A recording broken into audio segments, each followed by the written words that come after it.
So we are live now, just so you're just so you're aware. All right, we are live. I figured I'd warn you first, just in case.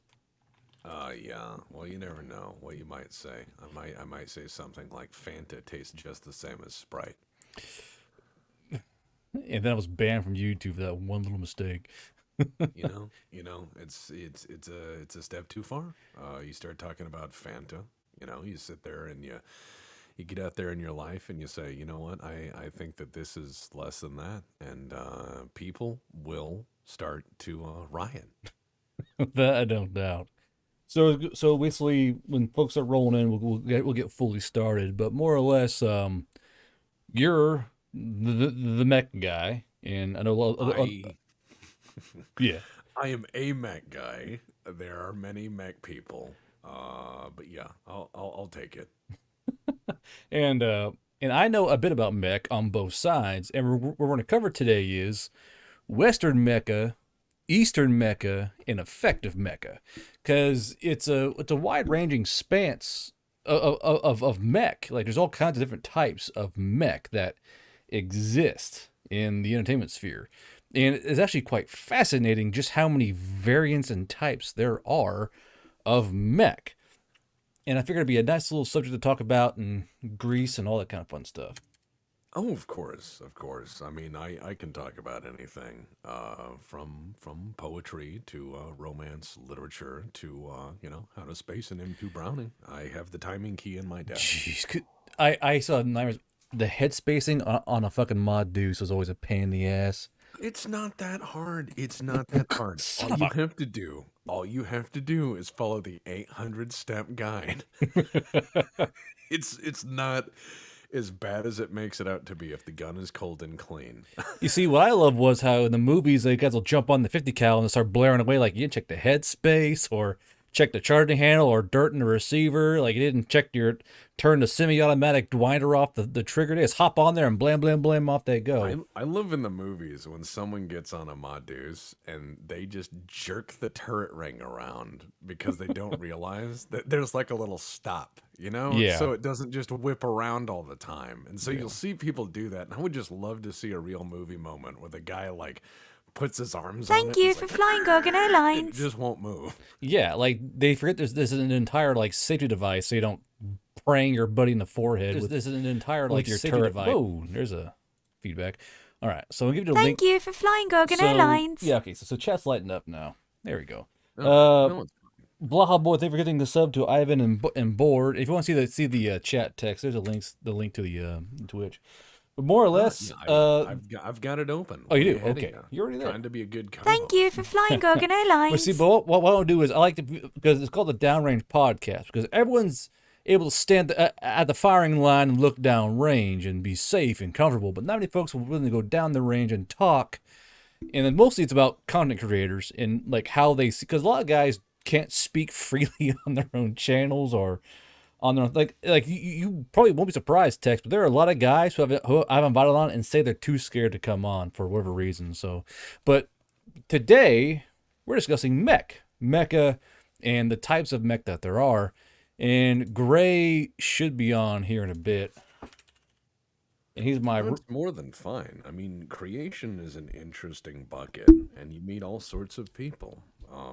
You meet all sorts of people as a content creator, and you just have to be somewhat mindful of that. They're going to come from all walks of life. They're going to come from every background you can imagine and 100 you cannot. Mando says, "What about left and right range fans?" No, just and then Blaha Boy says, "You cannot Kirby this Irby." So I know everyone here knows who you are, but we'll have folks watch the VOD. So, Mr. Tex, explain your section of the mech community, which is mostly mech warrior and such. But I am a product of the 1980s, and I remember when tabletop games were not worth their weight in silver. And Battletech was one of those games that had drawn me in at a young age, and I departed when fortunes did change in the game industry and did drive FASA out of place. And so I found myself kind of coming back to Battletech in a way because I got into an argument with someone who had said to me that in their assertion in their firmest assertion that 40K was the deepest deep all deep lore, and I Really? felt Is that right? I had felt some sort of disgust at the statement. That is the correct correct reply. Correct emotion to that. Disgust, indeed. Yeah, I was not a fan of that sort of statement. Battletech was a setting that has always been very interesting because it's one of those settings where it doesn't matter if you're rich or poor, doesn't matter what color you are, doesn't matter what language you speak. It only matters about how much of a badass you are in the cockpit, like how crazy and how tough you are. Mhm. And that appealed to me because I was a nerdy kid. I was an outsider. I was an outcast. And something like that saying it only matters how fucking awesome you are. It just, as a mech warrior, nothing else. It Yeah. always drew me in. Because it seems like Mech Warrior, because like I know surface level stuff in the memes. Like I learned all my lore from memes, more or less, thanks Thank to you like for the flying Gorgon Airlines. Facebook group. But it seems like if you're a Mech Warrior, that's your life. You live in the mech. You are a Mech Warrior. There's nothing really else you do, and your clans are like more or less your kind of family structure. It seems like, and That is that's all right. I can well actually at any point you like, sir. Just let me know. just don't be afraid to like correct me, because like I said, I played Mech Warrior online for a while, and like I say, I know surface level stuff from memes Right. mostly. So Yeah. by all means, correct me. Okay, let me say this. Mech Warrior Online is to Battletech as Among Us is to being qualified to work on the International Space Station. It was fun though. It's fun, sure. But I'm saying the levels of complexity and differences there are yeah. All right. So a few. I can brief feel your things. like judgment across the screen. Bro. It is not judgment. There are no foolish questions, only the unasked ones. I am writing right now a primer on Battletech history that will hopefully be out in the next few weeks at most. That will help people get into the setting. It will help draw them in and just say, like, look, at a glance, here's what X is. Good luck. Don't die. But the clans are actually one faction in Battletech. They are deep space weirdos who have a eugenics warrior culture reinforced with all sorts of really interesting ideas, more or less combed from history and various strong men from history. Like, yes, Mao was good in this way, and this guy was this good in this way. And they kind of Jim Jonesed it all together and drank that Kool-Aid in deep space. That's the clans. The rest of the inner sphere is more like feudal houses on meth. Got you. Okay. So besides Mech Warrior, how far else does your mech reach go? Because you mentioned Games Workshop, and that's a whole other bear on its own. But have you delved into like basic sci-fi mech, like the Roughnecks, or like any kind Sure. of Eastern designs, or like diesel punk or that kind of stuff? I love diesel punk. Do you really? I've loved diesel punk since Crimson Skies. Crimson Skies, yeah. Yeah. Oh my! Again, a FASA product. Same people who made BattleTech. Same people who made Shadowrun. Oh, really? Oh yeah, same company, same group. Oh shit. So yeah, that's like their holy triumvirate of products. Now, what you think of their current state, you can say whatever, but they've been on an odyssey. They've been around for a while, and everybody knows what the fuck they are. But when it comes down to like taste in BattleTech, I like my Western style mechs. I like diesel punk. The Eastern stuff has never really grabbed me. I've seen people show it to me, and I go, "That's neat." But it just doesn't grab me. It's nothing against it. And I don't think that there's... Go ahead. Well, so you think, that's nice, sweetie. You kind of pat him on the head and move along pretty much? Oh, no. I try not to be dismissive because the problem is sometimes I'll make a joke and I'll just use hyperbole. I'll just go like, oh, yeah, that's a great idea or whatever. Oh, yeah. And so people will go, oh, you're this snobbish Battletech guy. And I'm like, no, I'm just a schmuck. I'm just an average guy who like any other curmudgeon, has shit he likes and has shit he hates. And it's a personal choice. That's it. So, So basically, your main focus is Western tech, then. So basically, a more militaristic and utilitarian type. I guess we'll go ahead and get started there because it seems like comparing Western Eastern mech. Western mech always has this very militaristic, functional look to it. Like there's not any like fancy laser katanas coming out or jetpacks No, on the yeah. back. It's always this like I mean, they're usually bipedal, I would say, Usually, and it varies. It varies, but I understand what you're saying. yeah, Is that the Western robots tend to look like they were built by like Caterpillar, right? It's like yeah, Detroit exactly, yeah. Diesel. You know, it's like, oh yeah, there's handrails and rivets and lights Well, the thing and is, you say that, but yeah. that's really the defining features of Western mech, and I find it so curious and fascinating that despite them all being big, stumpy robots, they're vastly different, and Oh even yeah. and even what's that giant kaiju fucking movie? Oh, Pacific Rim. Pacific Rim. Yeah. Pacific Like Rim. even Yeah. those are basically giant Gundams, but they still hold on to like their Western heritage. Like there's a one that was a giant Russian one, had like the big like fish head going on, and it was so unmistakable. Despite being Eastern design, it was still like transfixedly Western in type, and it always seemed like Western mecha always is basically a tank with legs, and that almost always rings true. And like, especially with Mech Warrior, I think Mech Warrior is the biggest leader of Western mech design. They're always just basically like, not always, mind you, but like a cockpit that's been wrapped up with a tank and given legs. And I think the best example of that particular design is the catapult. It's just like a cockpit with legs and rocket launchers, and it's like mech. Yeah, no, you're not wrong. A lot of it is utilitarian, and perhaps I am old. Perhaps I am extremely curmudgeony.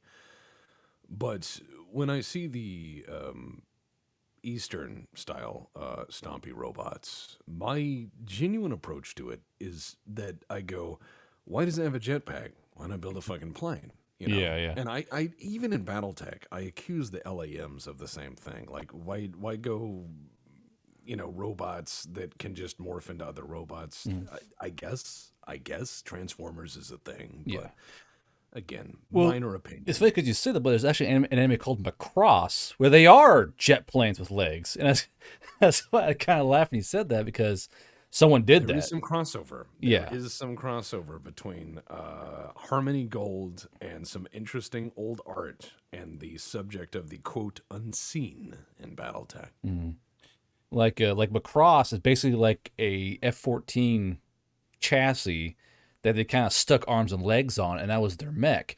And what's funny is that that is an Eastern mech, but it's still like it's still Western because it's mostly militaristic. There's no real two human things about it, and it just kind of it always struck me as kind of funny because you have guys who I'm not trying to like degrade Mech Warrior fandom, but like they abhor Eastern Mecha because it's too fancy and too unrealistic, and they would stick to their more militaristic type mechs.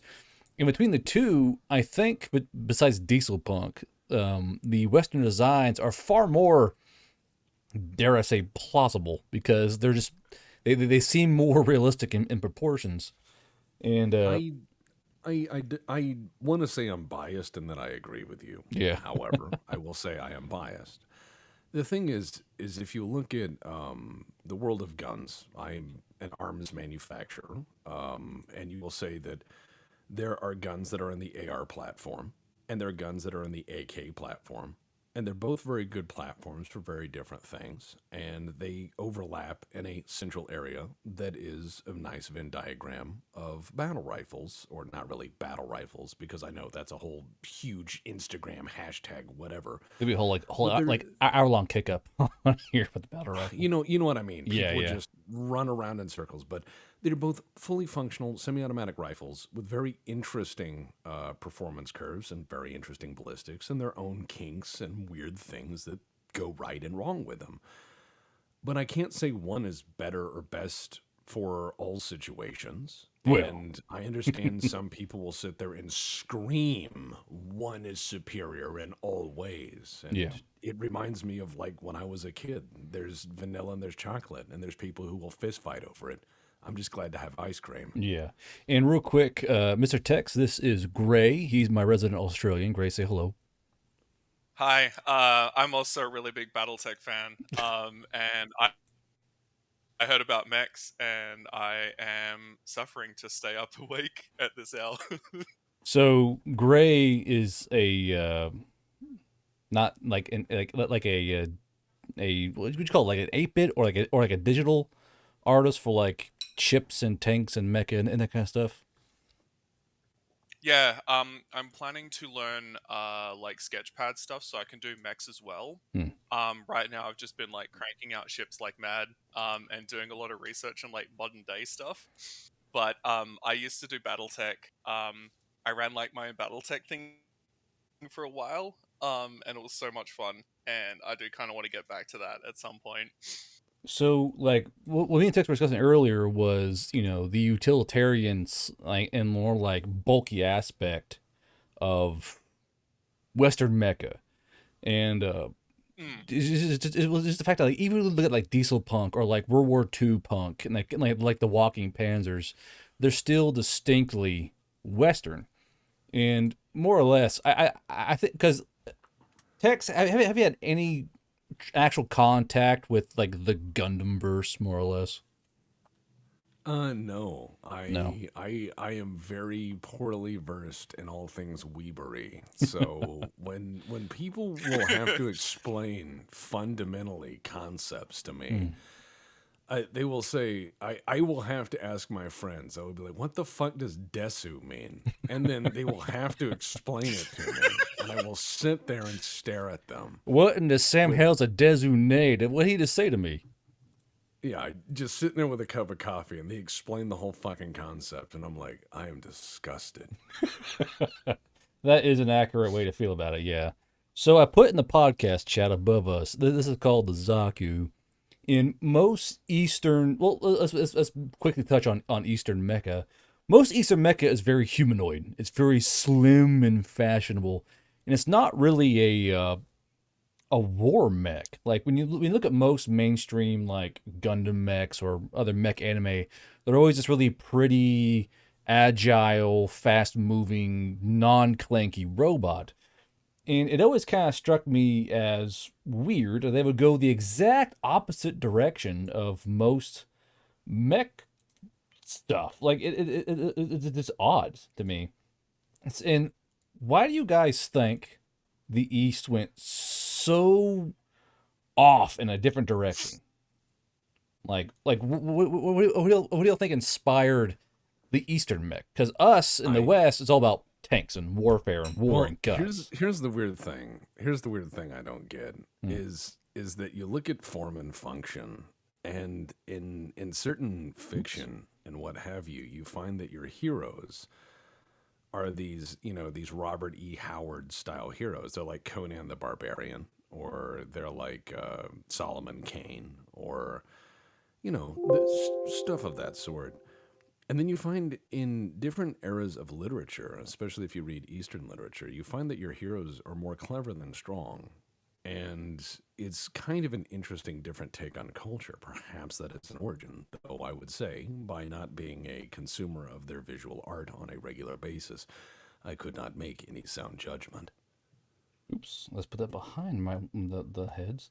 Because um, yeah, I do get that, but like the most Western looking one I can find that's not like the tank mech is the Zaku, but even then the Zaku is expansively different than most standard Western mecha, and I always wondered what made them go that direction. What made them go towards this fast zip? Because speaking from like a realistic standpoint, most robots will not be zippy, springy, snappy, sword wielding combat device. It's a robot. It's heavy as hell. Why does it have a pan fed magazine? You know, Why not? I really don't know. Is this for like peak DP-27 vibes? Do you want to reenact the Great Russian Civil War? I mean, is saying is that what we're up to? you laugh, but that's kind of what this is a military mech, and this is kind of the vibe they go with. And as to why, I couldn't tell you. Gray might be able to, but that's about it. Actually, on that note, for in terms of like ridiculous magazines, there was actually an Eastern Mecha style game I played called Armored Core, and it's called For Armored Answer. Core, yeah. And it is so insanely fast. Like, what hooked me onto it was a friend of mine sent me like gameplay footage of how fast it was, and I was just like, yeah, I guess I'll try this out. And these things have like full-on regular magazines and everything, and they have to like reload them one-handed because you have like a gun in each hand, and then you have like one on each shoulder. See, that's just too complicated. I mean, you're in a robot. You can only do so much when you're in a robot. Like, at least the dish mag, you kind of slap it on top and call it a day. It's probably easier. Can I just say this, that pan mags are the whoopee cushion of semi-automatic magazines? Why do you say that?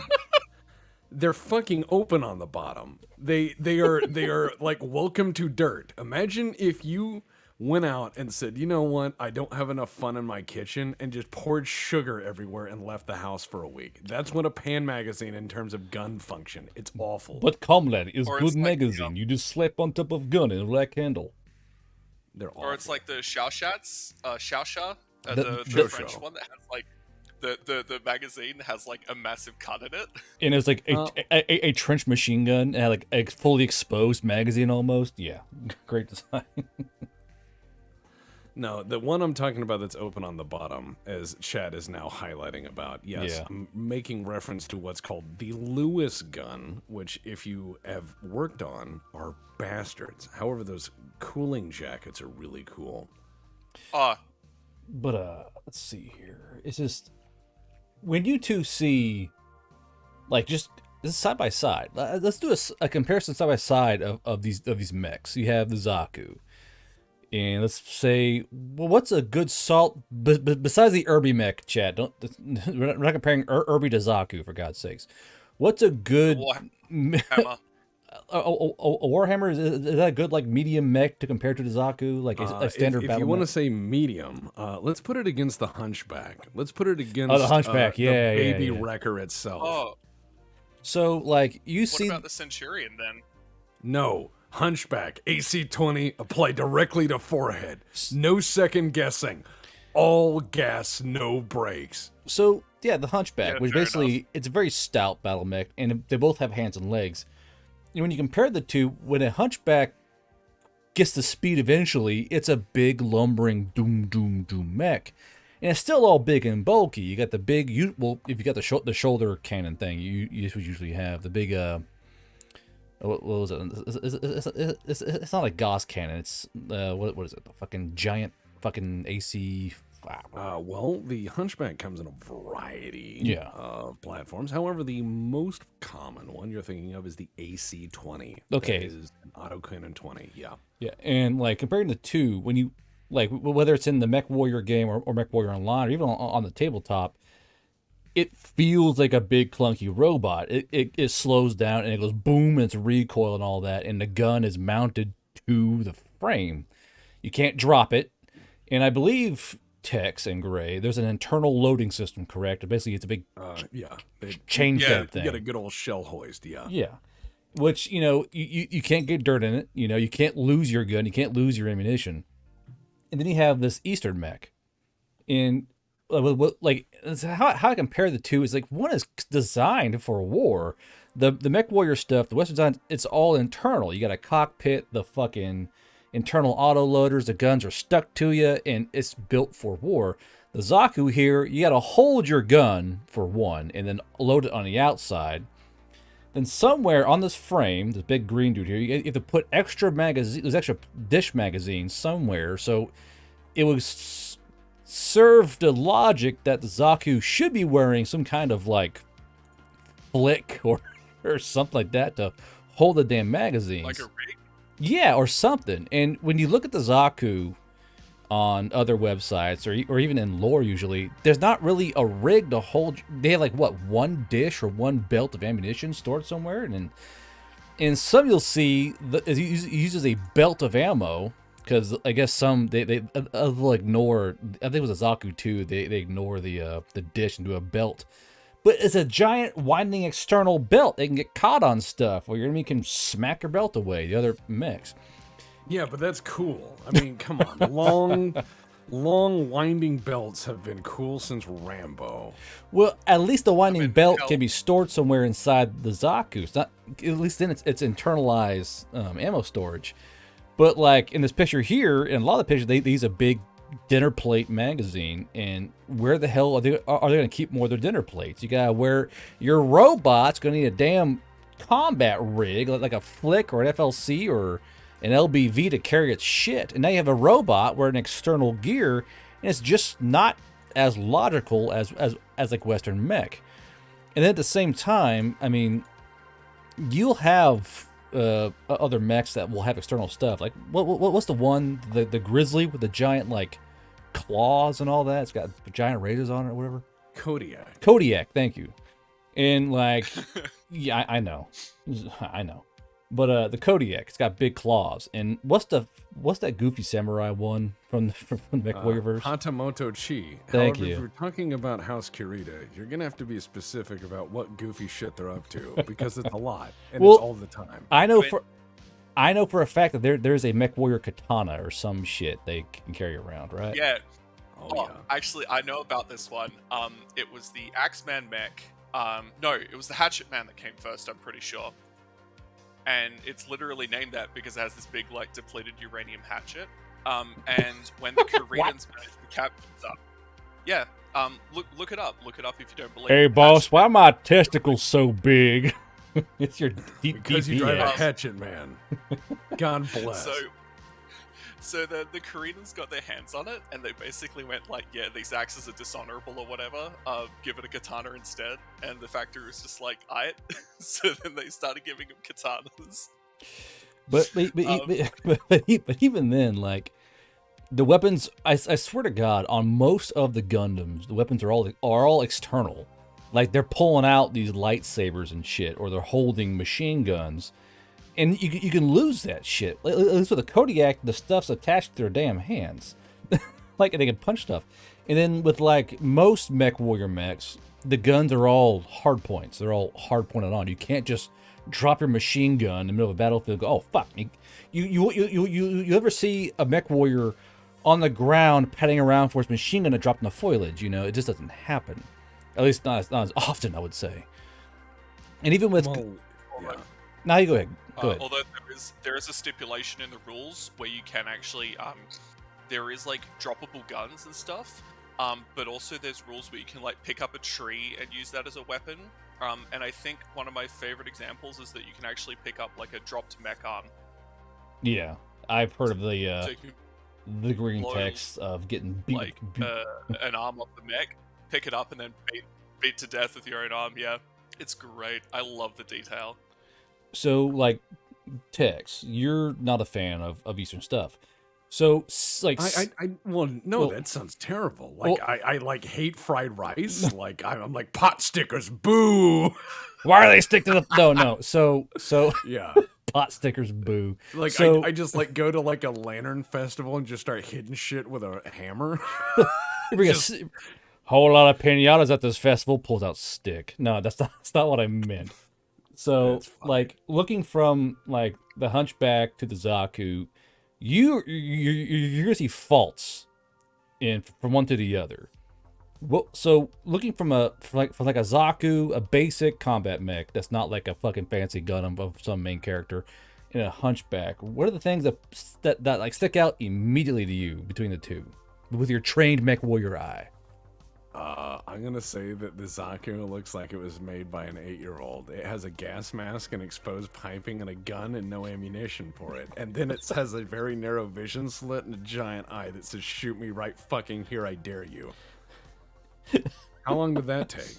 It doesn't take long. It's actually in the anime too, where they shoot the fucking eye out.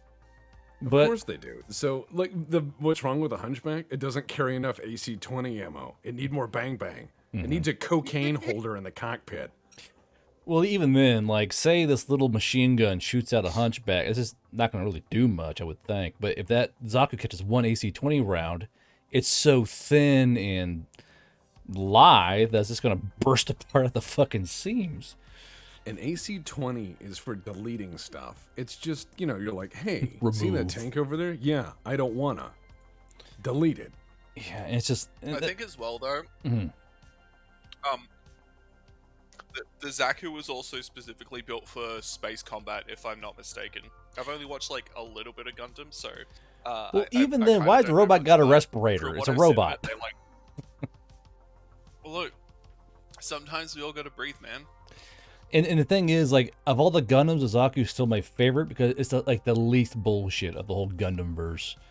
Because you have like the main character Gundams that are like able to do like split 360, 420 turns and backflips and shit. Like, come on, the Zaku's somewhat realistic. And I think besides that, there's this little guy. So look in the podcast chat. This is the most realistic Gundam there is. It's just a Gundam on tank treads.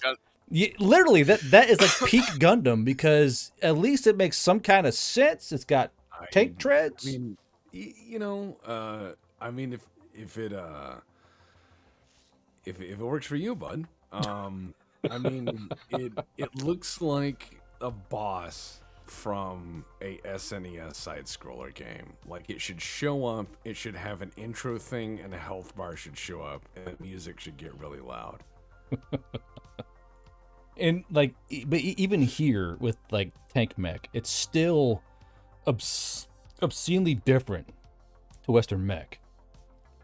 And besides that, how many genres of mech do you kind of go into, Tex? Because the ones I like the most, that seem the most realistic, are the not mobile suits, but suit mech, where it's basically a shell, a very thin shell around the user, like as like say Starship Troopers or Appleseed or what's the other one I was thinking about?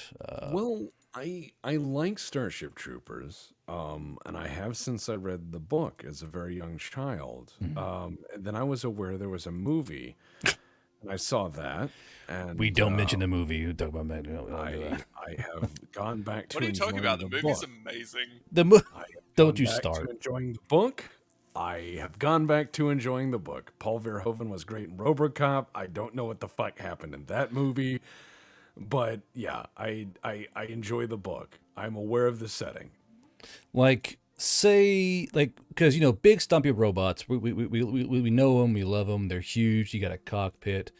But what do you two think about like the regular suit mech? 'Cause this is actually my favorite. This kind right here is my favorite kind of mech because the guy kind of hops into it. It's a more mobile, more facilitatable mech. There's no big engines, there's no huge guns, sure, but it seems the most It looks like realistic. you are wearing dryer sheet hosing with just some metal bits bolted on.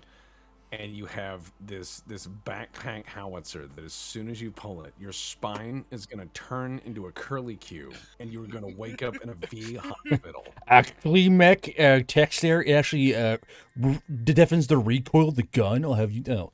So, like, to me, to me, these seem the most Why not? realistic of like Why not? of like the mech suits. Something a guy would wear.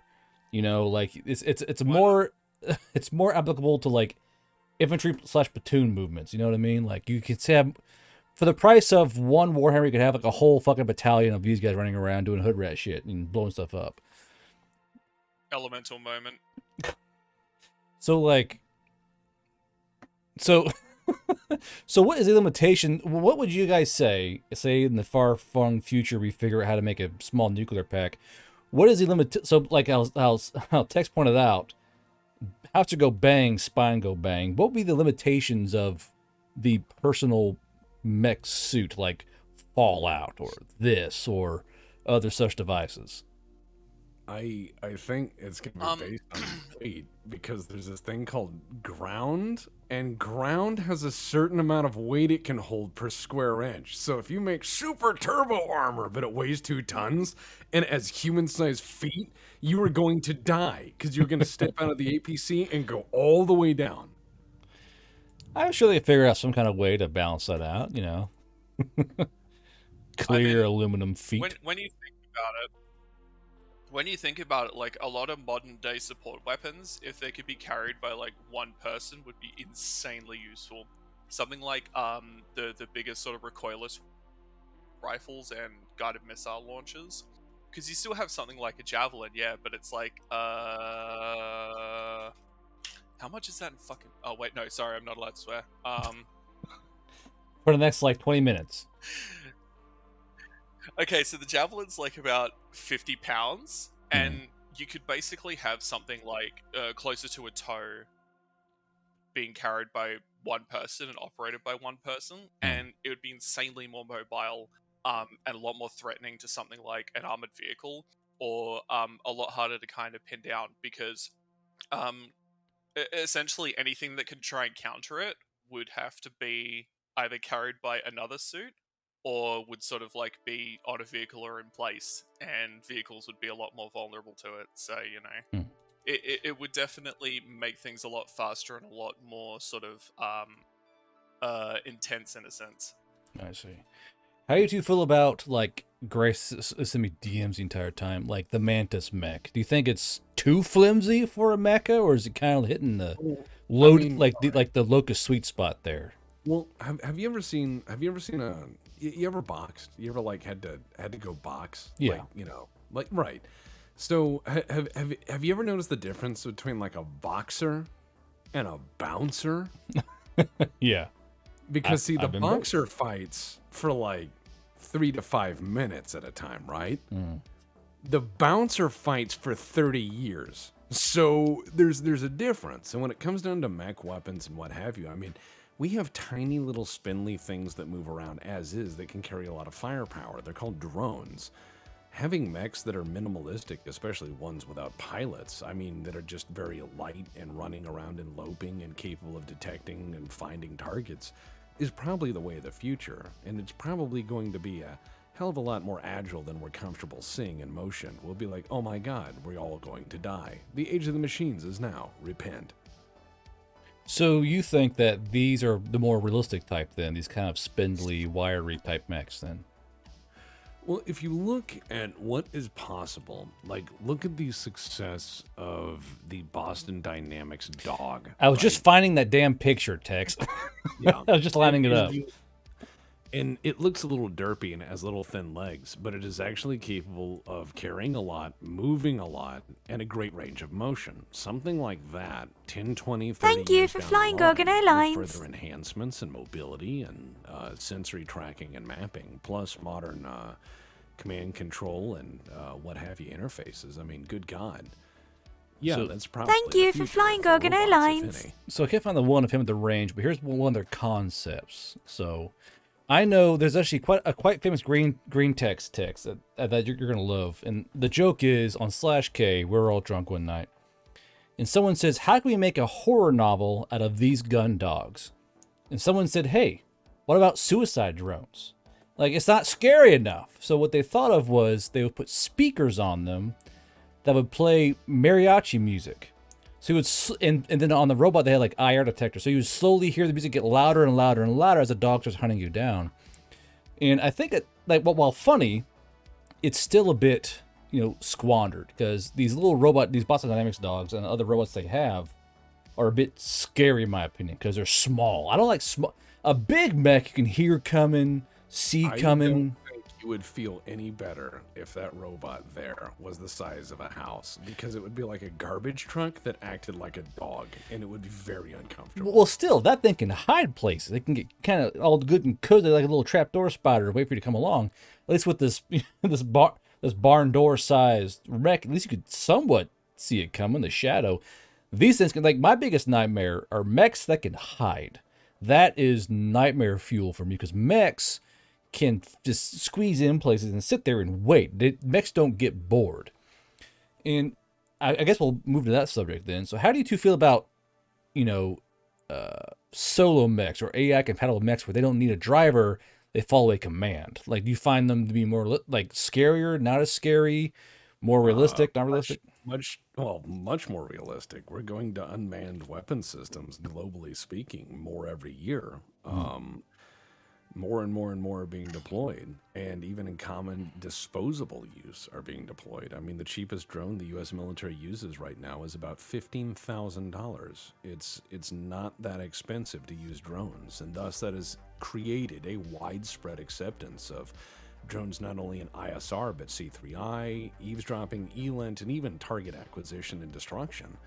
That's the way things are going. The question is, what form will it take? Now, I think these little drones that we've been seeing mocked up by the military-industrial complex that are like, it's gun dog. I think that's funny. Behold, gun dog. Bark, bark. It's funny in the same way that Champy's funny. Yeah. It's kind of awkward, and it's not like this isn't a finished product yet. But by God, but the thing is, it's getting there. Well, that's the thing. It's getting there.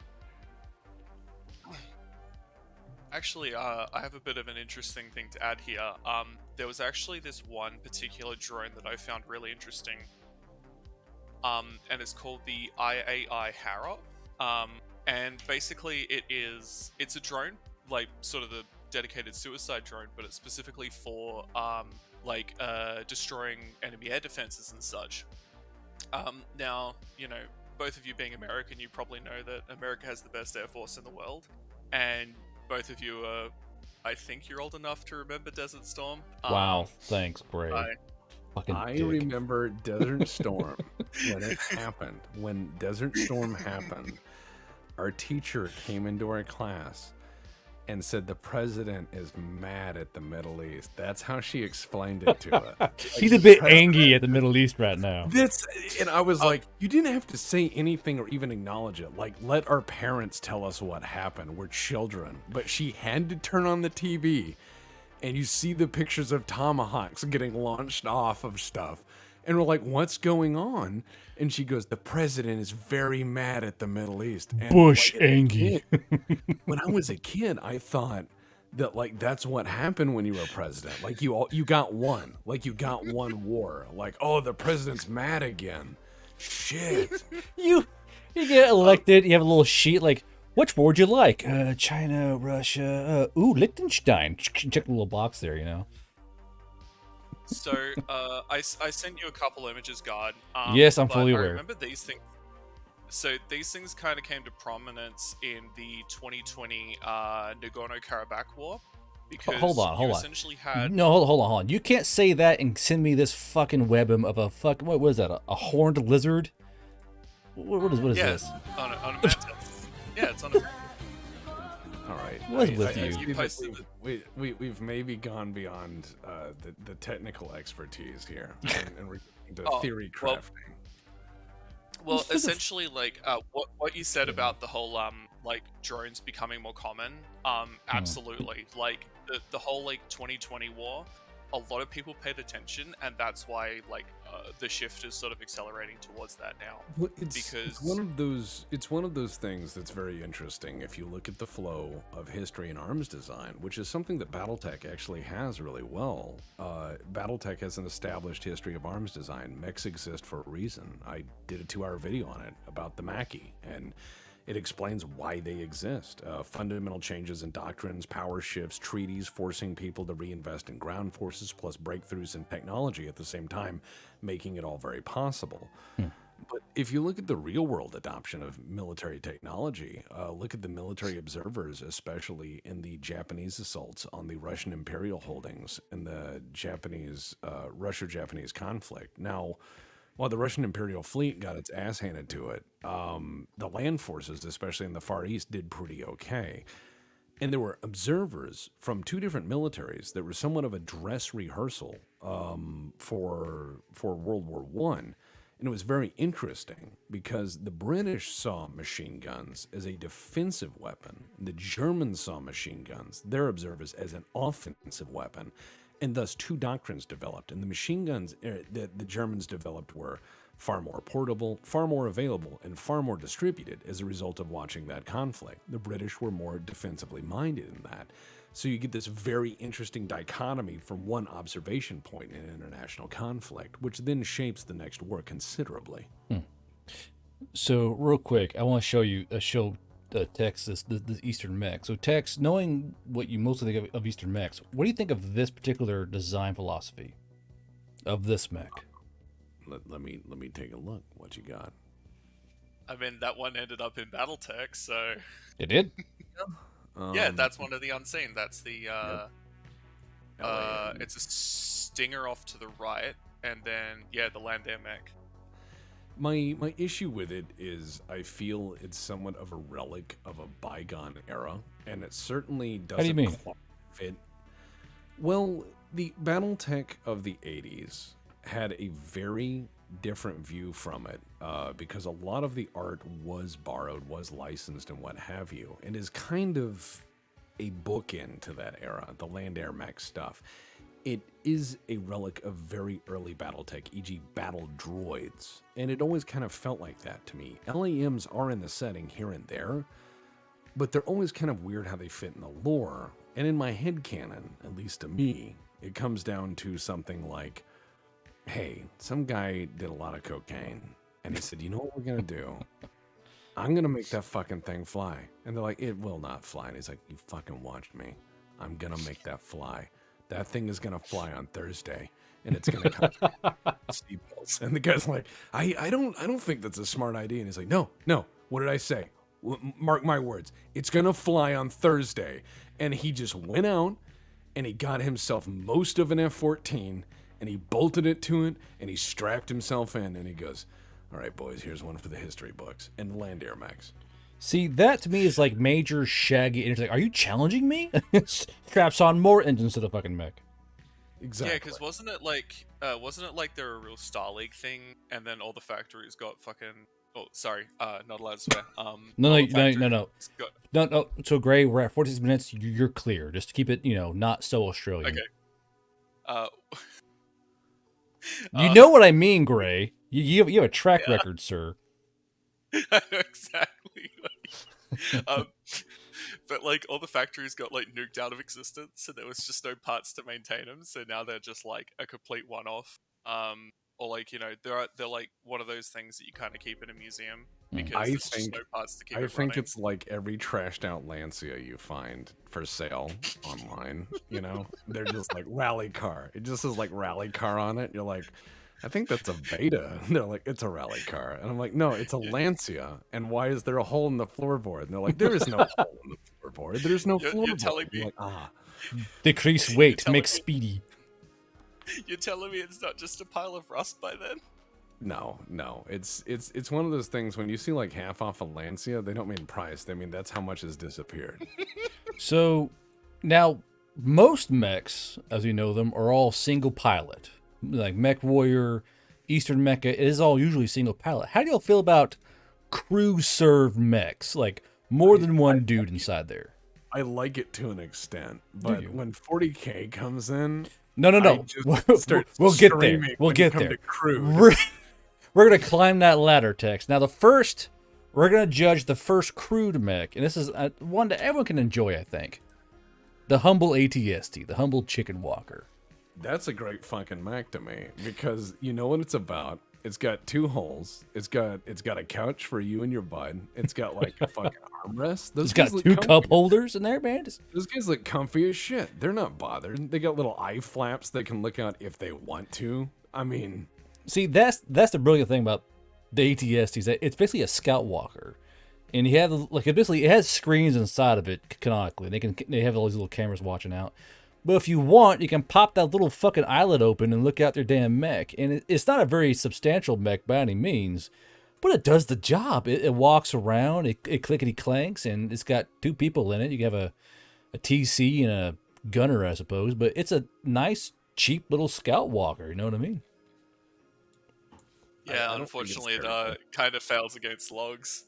Well, Man, you don't know get what? Jesus. I hate to say this. I hate to say this, but if you look at armor or modern military stuff and anything, you'll be like, why is that tank missing its tracks? And they're like, mud slippery. You're like, Mud why is sleepy. that tank upside down? Road steep. I love the pictures of either T-70s, T-70, or like Abrams that is upside down. Like, how the hell is your tank upside down? Well, just stuff happened.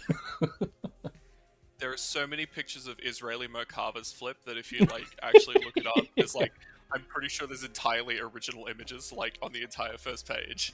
See, I don't know how the Merkava is a wide boy. Like, how the hell do you flip that damn tank? Look, man, you get a run and start going, right? Mm-hmm. Right? You get a run and start going. You get a few drinks in you, and then you power slide. You put vodka in your grape rip it, and you just go, I'm just gonna fucking send it. You just fucking go out there. Like you're not sure about it. Like you're the driver and you're not sure about it, but the TC just goes like, "Hey, fucking send it." Okay, Slim Pickin 64 said the Dukes of Gaza. I like that. When you like the General Lee Merkava just rolling you around. See some guys, the IDF going around a corner, and it just goes into a ditch, and the guys get out, and they're just like, "Oh, we are in fucking trouble, bro." That is it me or is there a Confederate flag being flown by that Merkava? Don't worry about them. They're weird. Yeah, they're weird guys. The only thing they got in that barracks room, is the Dukes of Hazzard. They watch it all day. We don't know what they're about. 24/7. They put a horn on that tank. Yeah, they're all just working out in there, watching the Dukes of Hazzard all day and quoting it to each other. Could you imagine the deadliest tank in Israel? So Greg, go ahead. Go on. What'd you say? I just looked it up, and the first result. I don't think they're gonna recover that one. Post it in the chat. What the fuck? Sometimes tanks go flippity flop. Yeah, and I'm gonna say this. I mean, it's like they discovered at D-Day. How close do you need to get to unload a Sherman? Well, they found out after a few Shermans. They were like, "All right, all right, and that's nope. Okay, closer." Man, those poor amphibian tanks. Those float there, fam. Don't worry about it. Where are our tanks at? They sank. Oh. They said after the first two went in, one of the tankers grabbed his 45 and walked to the Navy guy and grabbed him by the collar, put the gun in his mouth, and said, "All the way to the beach." Yeah, God, I'm not allowed to post. Yeah, I'll get it. So I don't know how the hell, because this is a simple flip. This is like a fucking, I'm still going to send it, fucking ramp fly. Because look at it's in trees. I have seen a crash like that before, and I will tell you what happened before it. What happened before that crash, and I didn't see it with a tank, but I did see a tank. I did see a car in a similar position, and it was on a rally stage where someone was ascending it, and so perhaps something similar occurred. So let's go from the ATST to this fucking. From a mech standpoint, this is the worst fucking design any mech could have. Look how tall it is. And you got, just look at it, man. And this is a troop carrier. Like, that's like. Dude, listen, fuck the troops. They need to rappel like 70 meters to the ground. Fuck those guys. Like, they have an easy job. They need to swing down on taffy floss and get shot at. Those ATSs are like 3 to 4 snow speeders high. And you, like, imagine, like, all right, time to zip line out. Like, you're going down, you check your watch, don't, like, and apparently these. It looks like something that the U.S. Navy made, because they're like, it's stealth, and they're like, it's a trapezoid, and they're like, it's stealth, and it's like, got legs. Look, I gotta say, I think it would have the opposite effect, because all of the soldiers, like when they're ziplining out, will think they're like, the hot shit, like elite special forces, so they go like, whoosh, and they're just like, yeah, this is just like, I don't know what the Imperial version of Delta Force is, but they kind of do that, gun in hand and everything. Yeah, this is just like ISF shit. That is not gonna go well. And it looks like crap. I've read the lore where apparently these things would kneel down like a fucking horse and shit out a ramp, and then the troops would disembark. Your APC to slowly and painfully Squat come to down. a dead stop in the middle of the battlefield and extend a Oh my ramp. god. There is so there is art. There is art of them dispensing troops. Are you but shitting me? It's not them like kneeling down. Hold on, I gotta try and find the image then. I hate that idea as a design because think about it. It's too tall. It's for too trees. damn tall. So no, it's too tall for trees. It's over the trees, so you can't see people under the trees. You're just going in blind, right? It's just what you want with a tactical view for a command vehicle or an assault vehicle. Yes, I need an assault vehicle with a view of the 6th story of a building. Yeah. That's where the trouble starts. And now, what's funny is that this was born from a far more practical mech, and this is the ATTE. So just look at the difference between these, like, what both are troop carriers, right? And the ATTE, when it fucking loads, come on, chat, is lower to the ground. It's got more legs. Flying Gorgon Airlines. It's got more guns. I mean, it's just, and it still carries like an entire company of troopers. Just what I Mouse. wanted. A tank that is much bigger and easier to shoot and slower. And That's slower. exactly what I want for war. Do you think a javelin can kill it? I think that a small obstacle that it stumbled across of because of its limited legs would Like- cause it to sit there like a turtle in the corner. Like one deep trench. You'd be like, oh, you're like, hey, why aren't our personnel carriers moving forward? It's a small trench in front of us, sir. Step over it. We can't. Our 3-block long turtle can't cross the trench. But then below that, the ATTE, it could climb up fucking mountain faces because it had like grippy fingers. I mean, I don't know why they would have placed that.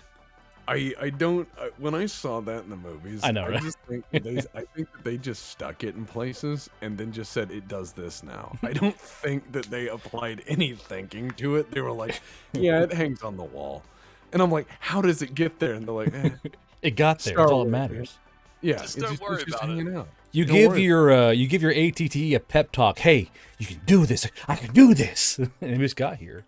But here's Yeah, the I mean- image that Gray found of the ATTE dispensing troopers, and it seems even more realistic than anything else. I just don't understand why you would have something that is the height of a helicopter coming in But like walking along, you know. with the slowness and awkwardness of like one of those guys on stilts with the Uncle Sam hat. I mean, it pretty much is this two of those side by side, and If I saw that thing as a battlefield commander, I would be like, "Oh, cool! They brought me an artillery target." really, yeah. Neat. I would Like, just die laughing. well, you think like the rebels should have had solid projectile, like they're firing the big laser, fire a fucking like 88 millimeter gun shell at it and shatter the kneecap. You wouldn't need to do that. All you would need is a commando team dug in up there by where it is, right?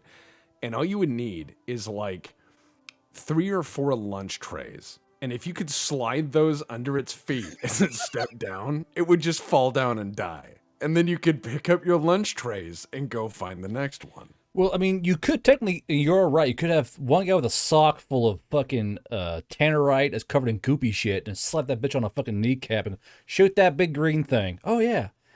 Or even worse, just go up there with like Insta-Seal caulk and just walk up and fill the hinge and walk away and be like, welcome.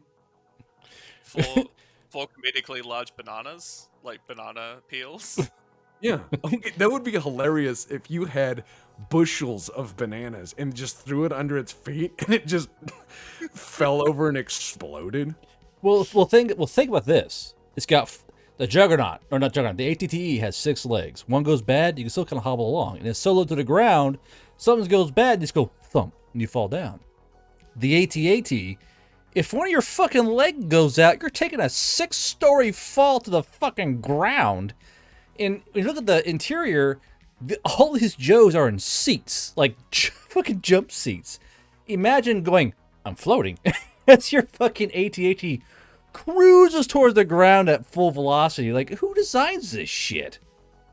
some horrible. I mean, okay, that box on the back of it is like a garbage truck. That was probably a garbage truck company, and there was a military contract, and they were like Murder Walker, and the guy's like, I got this.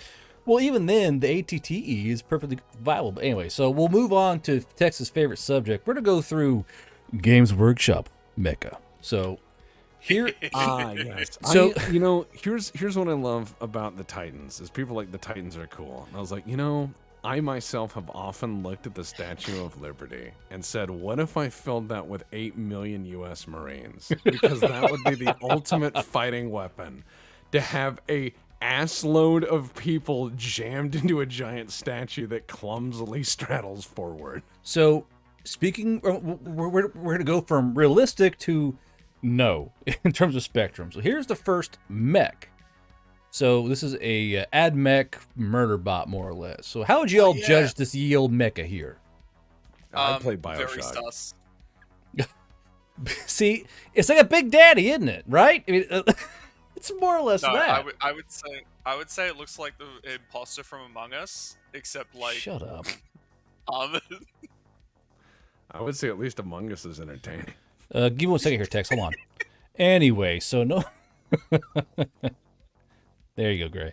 So, but in terms of like realism, this is the most realistic mech, I think, of the whole shebang. You got, he's got little fingies, he's got little footies, he's got a gun. It's reasonable. It's kind of based off what you would expect like deep sea diving suits to be, where it's just like, hey, it's an encased shell with some grabby bits. Slimp, don't you dare say ooh woo Big Daddy in chat. I will kick you out. Don't you fucking dare. Also, I like the detail of like all the bolts sort of holding it on. So if like a panel gets damaged, Yeah, you sort of, like, take it off. Well, that's shit. one thing that we've been talking about when we do art for Tex Talks Battletech is when we have to redraw a lot of the older art, or we have to draw more art because there's 2 pictures of something. Yeah.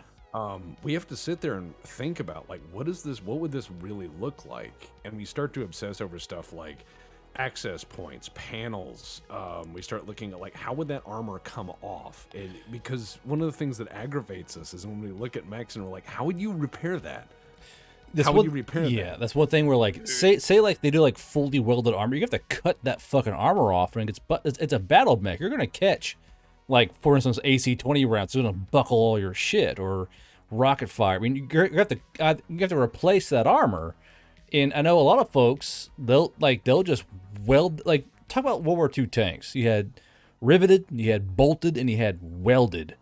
Welded cast. And yeah, welded cast. And if your armor gets shit, you gotta, I gotta fix this. You gotta cut the weld off the armor, or try to, and take that piece off. And I think that's why, like, I think a mech would be kind of modular. Like, it have like a piece. You go in, it'd be one solid piece. If it gets damaged, you can kind of bolt it off and put on a whole new piece. It's not like also 30,000 panels that you got to check all the bolts on. Because say you have bolts. I mean, we'll go back to the Mech Warrior. You're getting pounded by AC fire, AC-10, AC-5, whatever. That's bam, bam, bam, like acoustic. That's gonna shake those fucking bolts. There's no Loctite in the world that'll keep that shit from going loose. And I agree with you. And as well, you would hope that there would be enough standardized parts to where you could say, hey, I need this part, and it comes in, and it's not something that's hand fit that requires hundreds of hours to make it work. It's just, bolt on, bolt off. Yeah, and that's how it should be. It's how our modern vehicles should be, and they kind of, sort of, kind of are. Go ahead. The Patra AMV, for example, it has armor panels that sort of bolt on and off that you can replace. Because I know on the M1117, the ASV, that fucker's armor is it's got giant lugs that hold that shit in place. Because basically it's a mine vehicle, so it's gonna get blown up. So they went, fuck it, let's just bolt it. I remember looking down, and it's just these giant fucking nuts. That held that fucker. Like, I remember I was doing Multiple Monday on our ASV. I'm like, look down, I get under it. I look like, this is held together by nuts. It's just these giant, girthy nuts that held this fucking vehicle together. I was like, what the fuck? Like, because say we get hit by a big munition, or say like artillery, it's going to shake those nuts loose, right? I mean, it's going to get shaken loose. Yeah. But at the same time, if it gets damaged, you can't spend 4 weeks trying to grind this fucking weld apart to put on a new armor plate. It just makes no sense. That's why when I see AdMech shit, everything is riveted or bolted on. I thought it's like the most realistic thing, because like the Mars boys think, well, that's gonna get damaged, we gotta replace it. And I want, we just gotta make it easy. So just get big old nuts. Let's bolt that bitch on there. And I don't know, is most Mech Warrior stuff bolted on or riveted, or is it all like set piece? It depends. There's many different kinds of armor. There's many different kinds of construction. But the armor is mostly ablative. It just burns away, and it is easily replaced. It is a minimal expense. Burned away? Unless it's very rare armor. But no, Battletech armor is just designed to be burned away, eaten away, shot away, and then you just I see. it. Got you. It's ablative. It's just it exists. You shoot it to pieces. You replace the panel. You replace the section. You replace the frame. You replace the structure. You hose the last pilot out, and you repair the mech, and you, as they say, kill the meat, save the mech. Speaking of hosing out the pilot, the only comparative mech to that thing is the humble Irby, Like, I don't know why, but of all the mechs, the Irby mech seems the most realistic of the bunch. It's just this fucking pillbox on an axle that spins around on a pair of bearings. It's a good mech design. I don't hate the fucking thing. It's Irby goes bananas. That thing will fuck anything up. It is not the best mech, but it is certainly a mech capable of surprising people. So, speaking of surprising people, how do you feel about waifu culture? with Mech Warrior. Even understand any of it. I don't understand what waifu culture is. I've heard people refer to each other's waifu as trash. I've heard that before, but I'm far outside that. No reference. So we will be ending. Is that the Atlas? So we'll be ending on that subject. But I just want to get a quick little side jab because it was actually on the Google Switch. So moving on to the worser of Games Workshop mechs, we'll go to one that I'm sure everyone knows, and it's called the Dreadnought. It's basically a sarcophagus that someone strapped guns to. And I'll get a picture real quick. But these, it always found me as odd that the Dreadnought, despite sounding so cool, is probably the least realistic fucking thing I've ever seen in my life. Like, let's look at this fucking thing. It is so top heavy. It's got these little tiny birdie legs, and I just don't like. It's it's a really cool idea, right? I've built enough. Wow, that's a newer Dreadnought. I remember the old ones. Yeah, That doesn't look like. It doesn't look right. Hold on, I'll find the old one for God's sakes. No, I'm just going to say this. Having built enough of the old fucking pewter bastards, they don't stand as is. So... Hashtag not my Dreadnought. Yeah. I'm sorry to be a grognard, but that is not my Dreadnought. That looks like... no. Hashtag not my Dreadnought. What did they do to it? Okay, so that's the first time it popped up. This is the current Dreadnought. God, hold on. I'll find... Because remember that I played during like 3rd and 4th edition, so I know what y'all are talking about. But that's one first one that popped up. Man, I was Here's the Imperial one saying guy, and I refuse to say Astra Militarum. Well, here's the thing. That's the most functional Dreadnought. Now the ones that me, you and Gray, they don't have fucking knees. It's just... You don't need knees in the grim darkness of the 41st millennium. He's got little stubby legs. Like, how the hell... You don't need legs. Like, just look at this absolute fucking unit, dude. Don't worry about it. No. He's going to be like one of those little birds on the beach that, like, kicks its little feetsies really fast. The fucking sand plover. Wasn't that like... Yeah. Didn't they have to animate a Dreadnought for Dawn of War? Well, that's why they gave them knees. Like if you zoom in on, they gave that Dreadnought knees because the standard Dreadnought has a ankle actuator that makes just the absolute worst fucking sense. Like, it goes leg to an ankle and it's foot, and that's where it pivots. It's on the fucking ankle, and it's like the most as you know, infuriating thing. As they say, leg, ankle, foot, and toe. Leg, ankle, trapezoid, fictional thing. And then I there's gotta say, speaking of funny legs, there's What? the stalker. The stalker Stalker. from Battletech. Oh, the tall fucking in the, spindly one. in Oh the yeah, original, the stalker, in the original art, 747 it has, like, fuselage with a pair of very dapper legs. yeah.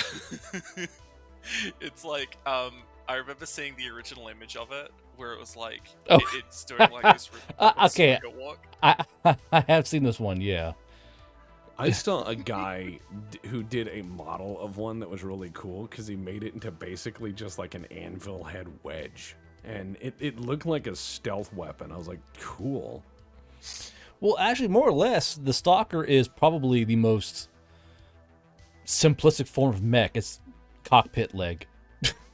That's what you got. You got cockpit, you got leg. Congrats. And then I noticed that there's actually like an earlier Dreadnought. This is one from the Horus Heresy, and it looks so much more functional than the past W Dreadnought. Like, they're both sarcophaguses. But at least this one's got knees. You know, it's got knees and ankles. It's not really as top heavy. No, it's not lost tech. What's the term for like technology that the Dark Imperium Age? doesn't have anymore? Or Fun. fun, yeah. Archaeotech, that's the one. Archaeotech, Yeah, knees, okay. yeah, knees are Archaeotech. It's fucking Warhammer. Yeah, I know. I know. So we'll get to the mechs that I probably hate the most in Warhammer. And that's I'll get a picture of them real quick. Because this is basically as large as you can go with like this kind of mech. And it's gonna be these big goofy bastards right here. Which are apparently also solo piloted. The Knights, like, you have one dude who's plugged into it. I mean, just look how goofy this fucking thing. It's got a cod piece, like, for God's sake. I mean, there's this thing in art we call unintentional self-parody, right? You may call it full circle, but it's pretty, yeah, you know, I mean, you do you. Everybody can do what they want, but no thanks. I'm not willing to pay its weight in silver to buy it. And it's just because in terms of like of a battle mech, this is still technically Western design, but it's just so bad. I mean, like the hip joints are fully exposed, like a little shield plate on it. It's got googly eyes. It's got googly eyes. It's got shoulder turrets and a rocket launcher, but also it's got googly eyes. Machine guns. We're good. No, we got it covered. It's got googly eyes. All you have to do is look at that. Look at nothing else. Look dead center. Tex, you Tex, direct quote, you googly-eyed looking bitch. Next. I mean, it could be worse. It could be the what's it called, the Dread Knight? No, because like the baby carrier. What is it? The baby carrier. Yeah. Well, thing is, someone mentioned Walking Cathedral. This is where 40K goes off the fucking rails. This is called like the War Master or some shit, or like the Emperor Titan. This is like, it's basically just look at this fucking. Look at it. Fuck off. Just, that's not Emperor Titan. Just, I'm pretty sure it is because they have the giant cathedrals on them. But just look how stupid it is. Well, you know, sometimes when you're walking around and you say, "I need to get some new shoes for your robot," you think, "You know what I could use for shoes for my robot? Cathedrals." And while I'm at it, I could use a new hat.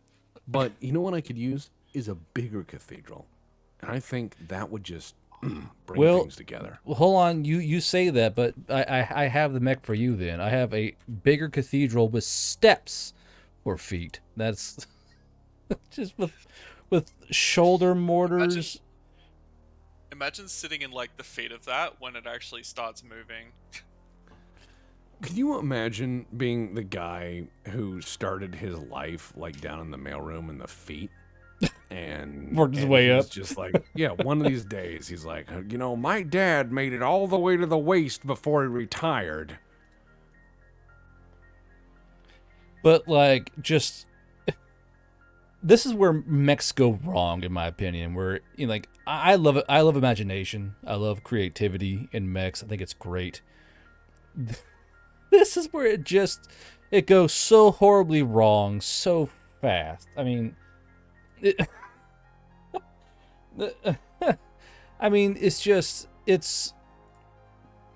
don't know where to begin, because the worst part is this is a world with kinetic weaponry, and its hip joints are fully exposed. Like, you get hit in the hip, you're done. The hips aren't armored. It's just It has giant void shields. It has space shields because it does that. I mean, is this mouth and missile launcher? Don't worry about it. Don't think. they say void shield. Okay, cool. Explain that, please. Explain your void shield. It has space shields like the spaceships have, like Star Trek, that block the bullets. Look, don't think hard. Again, don't do that. Just take the brain. Just put it in a bucket. I don't think 40k is meant to be like. Nah. If someone tells me to enjoy it, you gotta turn off your brain, I stop listening, dude. Like, well, I mean, I think the same thing with cartoons. I try not to overthink those. I mean, I just put it in the same realm as that. I just go, Tom and Jerry should have killed each other many times, but they didn't. It's Tom and Jerry. I put 40k in the same thing. Like, wasn't that guy supposed to end the universe like 8 times ago? And it's like, nah, it's cartoons. That's such a dunk on GW, dude. You're just a Tom and Jerry cartoon scrub. Don't look at me. Turns off brain. I like Tom and Jerry. I like Tom and Jerry. Actually, it's fun. Do what now? God, check your DMs. Because I remember that there was a typed image that I actually kind of liked because it looked vaguely sensible for 40k. This is just waifus, dude. There's like 16 waifus in your fucking DMs. No, the one right at the bottom. Hold on. One right at the fucking bottom. I am connecting to my own phone. What the Anyway, well, us connecting. Look, I know. Don't you start with me. Don't you start. I'll kill your character. I'll do it. Okay. So let me find the other good mech out of this fucking genre, I suppose. Sentinel. Sentinel. Why is this image so small? Yeah, Sentinel. What the fuck? Where'd it go? What the fuck? Google is fighting back. Google's aware. I'm sorry, kids. We gotta. It knows. Here we go. So in terms of 40k mech, there is of course the Mars mechs, and then there's the goofy goat feet Tau boys with their mechs. So where would you two place the Tau mech, Eastern or Western? Like, unironically. I would say probably more Eastern. I mean, it's a big departure from 40k in style and aesthetics when they came out. I remember when the Tau came out and the Grey Knights came out, they were like, ooh, but the Tau really stood out because they were, when they first came out, the best gun line. They were just like, shit be gone, and they were awesome with it. Marker lights and all that were just scary, but their crisis suits and shit are definitely Eastern inspired, and I think they're cool. I think the Tau shit does look cool from a collection standpoint. I know a lot of people who have Tau armies that are just really neat. See, I would agree that. Oh, you know what? You're the guest. Gray, the guest this time. You go ahead. You go first, Gray. It's fine. You go ahead. I think it's a very interesting blend of East and West because, for example, like with the head, it's not actually where like the pilot's head sticks. It's like it's like an automated camera on top, and it sort of has like those different vision. It's a camera suite. It's got sensors and cameras and all that stuff on there. Which sort of makes me think that they did kind of blend the two, because with the Tau they did kind of go for a lot more of that like Eastern, flowing shapes and everything. Well, but at the same time, it's still like it's still like not not entirely sort of like super anime. Has a big fucking unicorn horn or like a moon shape on it or something like that. Giant sword laser penis. Yeah. Well, it's still blocky too. It's got lines, and to me, the Tau and the Mars AdMech stuff are like classic cars. They have lines and they have form to them. And if you ever look at a lot of the mechs of Tau, they're very like 70s in my opinion. Like the little shield mechs are like weirdly like 70s sci-fi to me. And then the Mars guys, the Mars Admech are like 1950s, 60s. Like they have this distinct line to them where you go, it's kind of classic car-ish. It really is. Now the new Tau stuff is I think it's fucking hot garbage, but that's just my opinion. But Please don't show it to me. but since we got to this point, giant stumpy robots, how big is too big? Like Gray had this image right here, and this seems completely just unrealistic of this height, and it's why I couldn't really enjoy Pacific Rim because it's just so fucking huge. And when Don't worry about it. Turn brain off. Well, when a mech is that big, like that's a lot of moving parts and a lot of weight. Like just imagine how much that fucker weighs. Like when you take a step, it's like, oh look, new trench. You just hop into it. It's a sweet fucking picture. I think that's an awesome picture. I think that looks straight out of 1970s pulp. Well, that's sci-fi classic books. 40K. That's classic 40K. Oh yeah, there. it's classic 40K had such awesome art and hey digs. But when it comes down to like classic 40K, you see, I don't know, it's almost near Renaissance in some of the paintings. And Oh, the newer here, stuff, here, yeah. here we go. Here we go. So here's a classic 40K image of like big can be bigger, and it's this fucking what were the orc things? A gorgonaut or some shit. Like, just look at that. That's so 1990s, like early 2000s 40K pulp right there. Oh yeah, well that's very much AD 2000. 40K was very, very, very heavy on copying from AD 2000 because Judge Dredd is AD 2000. The Arbites are 40K, and even though they look very similarly and do exactly the same thing, they're Well, legally distinct. I think we all know the Custodes are straight fucking ripoffs of Judge Dredd. Like they the giant shoulder pauldrons, it's straight cut, dude, straight cut. And then well, speaking of orc technology, how do y'all feel about orc mechs? Like there's the killer Caine. And let's see if I can find a picture of this. If we fucking accept thing. Imperial mechs, we have to accept orc mechs. Well, just That's all there is to it. like orc mechs are so definitively diesel punk in a way. Like, check out this killer Caine. Like, it's got like rat rod exhaust pipes, and just look at this guy. You would take that guy to a beer like in the evening. Hey, let's go out for a beer, killer Caine. Okay, and clank, clank, clank. And may I point out, it's got knees. I don't know. This one feels a bit too like manufactured to me. It Like, looks too most nice. of my most of my knowledge of like Oh, orc stuff is like goodness. Hold just scrap on. metal. They kind of, Here's- like, chuck Here's the together problem. shit Like the box. teeth are symmetrical and there's no rust or holes in Okay, it. He hasn't so- even been in a fight. So How about- I'm upset. okay. I don't think that's an orc. How about this one? How about this killer Yes, Caine? that one. Okay, there Yeah. you go. But Yes. we think of like diesel punk. This is the exact same aesthetic. It's short and of it's course. stocky and it's basically a can that holds people in it. And I always loved Orc Mecha because Orc Mecha is its own special brand of mecha. It's just they just slap shit on other shit and like, you know what? This is gonna work. Fucking send it. And these things go clanking out to the fucking battlefield. It's just so good to me. I And like then that it looks lived in. it looks lived in and beat up and put back together, and it's just this distinct orky feel. Like you can tell an orc vehicle from a mile away because it looks like someone like, yeah, hey, orc number 375, we need some kind of like armor. And he goes, well, there's a giant trash pile over there by the slaughter fields. Yeah, I'll figure something out. Fuck it. And he just goes out. And after like a day and a half in a smoke break, something like this motherfucker just walks out of the fucking killing pits and goes stomping towards Space Marines. It's just, like, how would y'all describe Orc Mecha? Because Orc Mecha is actually, if you look around, is I think top 10 of like general mecha. Because I think at number top is obviously Mech Warrior, and then it goes Mech Warrior. Gundam, Big Hero 8, and Appleseed, and down like the mid tier it just says ORKMEKHA,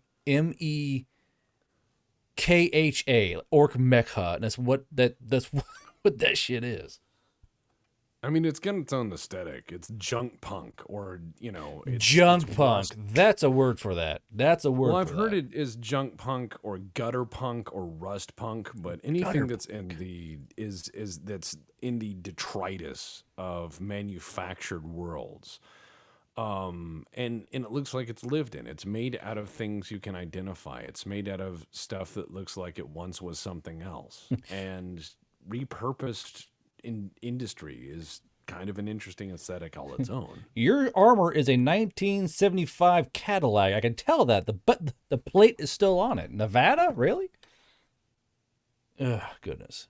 But like in terms of size, how Or big it's is like, too big? Like how big is too big, in y'all's opinion? Well, I'd say in 40K they ruin I it was when the gonna question say is like, it's almost like sort of like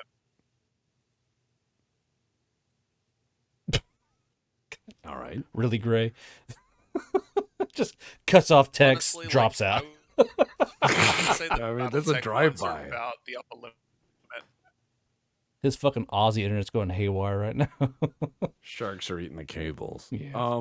So here's the way I see it in 40K is my question is when I see anything, I go, how'd they get it there? And when I see a Titan, I go, Oh, all right, transport. Sorry. That's a good point. Sorry, my shit. Gray, you are breaking up, bro. Jesus Christ. I sent you a DM, Gray. But yeah, so I guess that's one thing is I guess they have to walk that fucker there, wouldn't they? One step at a time. walk it from where? Walk it from orbit? Or, I mean, because Yes. the thing is like you walk it down from space? Do you walk it down the space stairs? No. How do you get it there? I guess it have to be on planet and made on site, and then make it Yeah. slowly lumbering way towards a battlefield. That sounds like a really crap doctrine, doesn't it? Like you give Gundams one thing, at least they can walk to the fucking battlefield and be dropped off by. And also, I guess, man, I guess because I guess that would fit how I thought is the mech's got to fit in something, right? Like Yeah. Mech Warrior has drop ships, and then there are also drop pods, but it's got to fit in something so it can go somewhere. You know what I mean? Yeah, Like and I said- it's one of those things where you're like, wow, that's useful. But when you look at 40K and you have something that's like 40 stories tall and has a cathedral on it, I How go, did you get here?" it there? How did you get it here? And they're like, we dropped it in a special drop ship. And I'm like, if you have a drop ship that fucking big, just fly it into the enemy. You don't need to bring a Titan. Just crush the enemy, yeah. Yeah, Just the wash from the thrusters alone. exactly. You just Something walk it that out. big, I'd be like, you know what? Just fly into orbit over where the enemy is and release anything. Just release junk and leave. Just do like a drive-by and like flush your toilet and call it a day to splash the enemy and get out of there.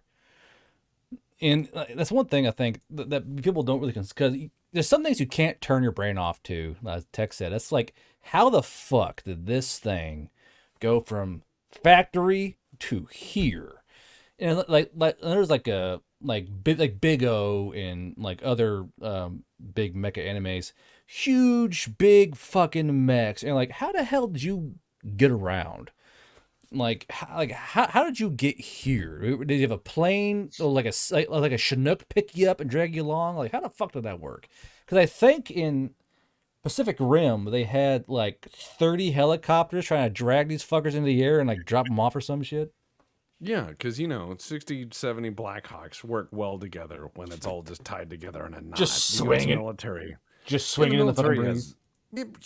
huge training in picking up giant things with 80 helicopters. Very well doctrine. Helicopters naturally do that well. Sea Kings love flying in flocks, you know. Actually, I was gonna say to that. It kind of reminds me of I don't know if this one counts, but the Metal Gear in Metal Gear Solid 3, they actually Here. have like a whole bunch of Heinz transported around.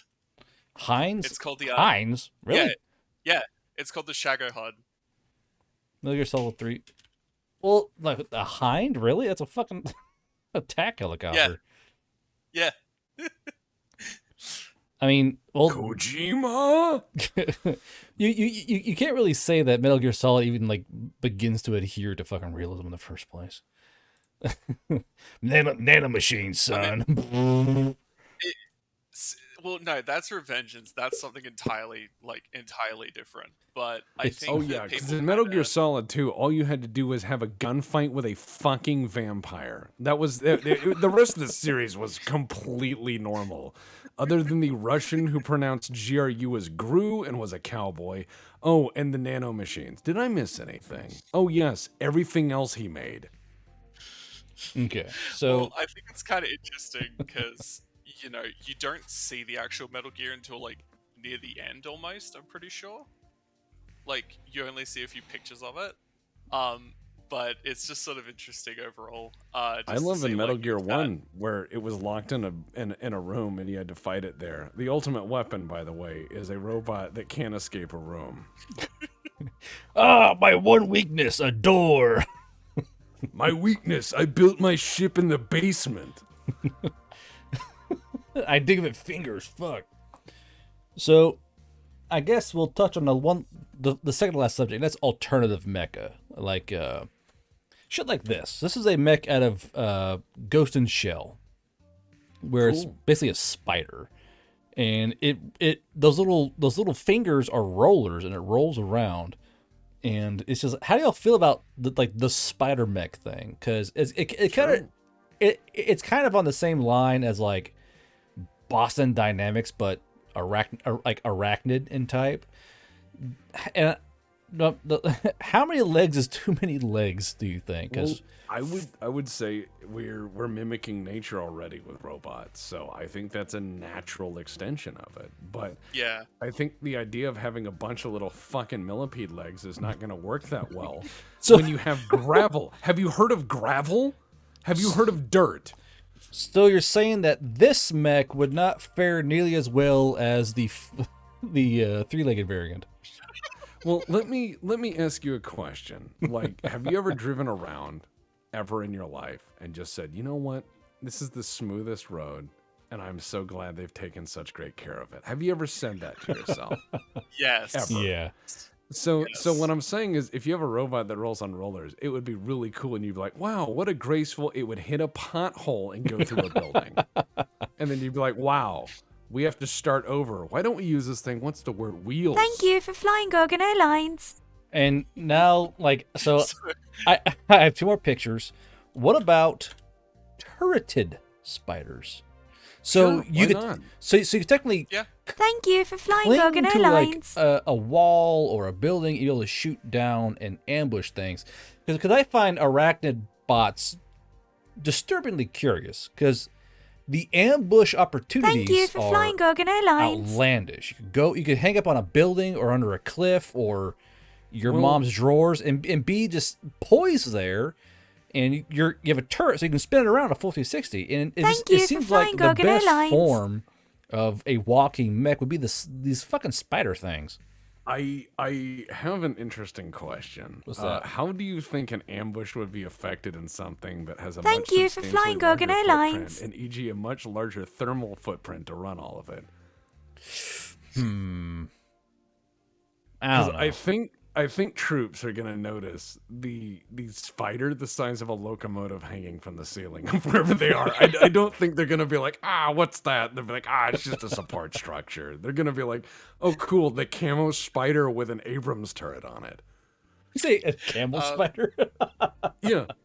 That'd be horrifying. Thank you for that mental image. So, yeah, I'm gonna say, as an Australian, I hate the idea. Thank of you like, for people- flying Gorgon Airlines. See, I'm with him. I think it's a cool idea, but the problem is they're like, okay, if we're gonna put that many legs on something, why stop with the tank? Why not do it to, like, I don't know, a destroyer? Well, Thank you for They flying did. Gorgon Airlines. They did. No, Make they it did. bigger. Supreme Commander had I exactly am well that. aware. There was like, Oh, Supreme well Commander. aware. Oh, yeah, I yeah, play yeah. a lot of Subcom and FAF, but, Thank you for flying but what I'm Gorgon saying Airlines. is, why don't we just do it anyways? We have a lot of ship hulls that aren't being used. We'll start with something small. And, we'll move up to, like, past 800 tons. And then people Thank know you for flying that Gorgon the spider Airlines. boat is here to stay. Behold my spider leg tugboat. Toot toot. On the fucking prairie. Now, there's one last spider image. I want you all, because I know you've all seen this fucking thing before. Thank you for flying Gorgon This Airlines. fucking thing. Yeah. Wild, Wild West. Nothing like a weaponized erector set. So, but let's look at it. It looks kind of plausible. Well, there's this thing called all these gears and pulleys, and I don't know why in the movie at no point they were like, what if we just cut one of those, just one, and just watched it sit there as the guy screamed from his little wheelchair, powered wheelchair, and was yelling down all sorts of epithets as it broke, because you would just cut the cable and he'd be like, that leg doesn't lift anymore. Drat in tarnation. Gravestone TM, thank you for gifting a whole bunch of fucking subs. Appreciate that, man. See, all I can think of when I see that is the Revengeance boss theme that plays when you fight like the crab Metal Gear. Crab. Enemy crab. Massive crab. I just have that song playing in my head whenever I look at it. Here's my question. It's a steam powered. It's a steam powered. It is. Right? It's fucking coal powered. So that's Thank great. you for Okay. flying Gorgon Airlines. He's out there in Wyoming, lots of coal or what have you, but not a lot of water. So all you would have to do to defeat that thing is get it to walk far enough away from water. Water source. Yeah. And then he's Thank like, you "Oh for no, flying no Gorgon steam." And you're like, Airlines. "Well, I hope you have a ladder because you're going to die." Because you're going to die. Gravestone going ham on gifted subs. Appreciate it, dude. 87 gifted subs. Jesus. Thank you for we're flying working up Gorgon there. Airlines. Okay, so we're running at an hour and a half now. We're over time, but I want to touch on the final thing, just to hear Tex get uncomfortable, because I find this the most fascinating part of Mecha. Thank you for flying and Gorgon that is, Airlines. and that is dead ass the Mecha waifu culture. And I don't know what wires got crossed when someone said, "What made that robot sexy?" Thank you for flying Gorgon don't know Airlines. where this came from. I don't understand, like, a lot of why people like. Thank what you they for like. flying Gorgon As long as Airlines. they're not hurting anybody, and it makes them happy, and sure, no problem. I don't get it. It's not for me. I've had a lot Thank of people you for send me flying all Gorgon sorts Airlines. of weird, lewd Battletech things. Often with no preamble. Just like, bam.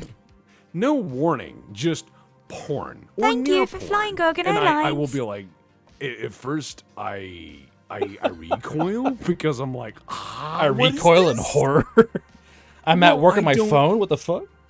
I'm not. Thank you for flying Gorgon I'm a Airlines. very shy, quiet person, and I'm boring. And so, like, that's the wrong way to start a conversation with me. And I stare at them, and I'm like, "Thank you." Thank 'Cause you for it flying would Gorgon be like Airlines. if you met a stranger and they handed you a Bible and said, "Please take this," and you're like, "All right," and you don't want to start an argument whether you believe in what they believe or not, and you realize that they want you to see this because it makes them happy, and you go, "All right, thank you." I don't know how to wrap my head around most of it. No idea. See, I have very little leg to stand on in this battle because I turn guns into girls, for God's sakes. But my mind can't comprehend why some people, like this picture here, just want to fuck a robot and but not just any. They want to bang a armed combat robot, and I just don't. I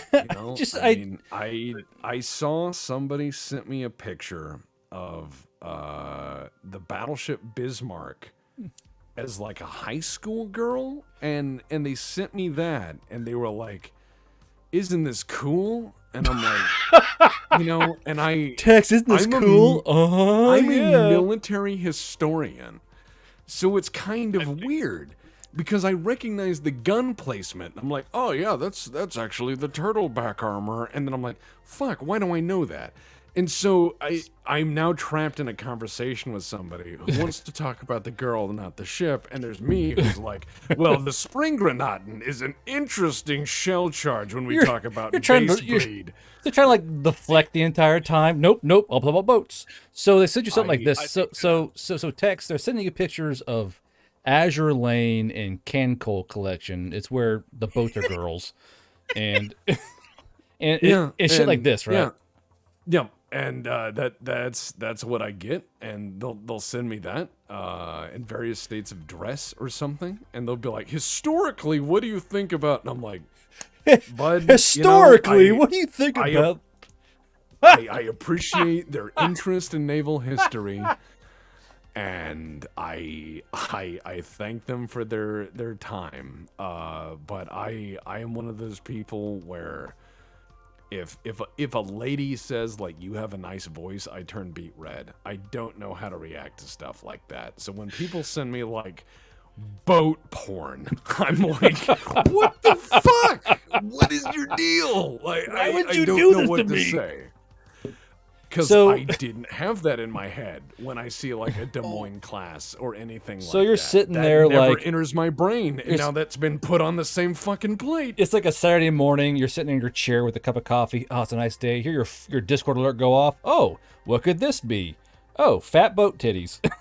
It's just. Well, and I just go, what is it? Like, I don't, it's so alien to me. I've heard people get up in arms about the waifu stuff. I've heard people get up in arms about this or that.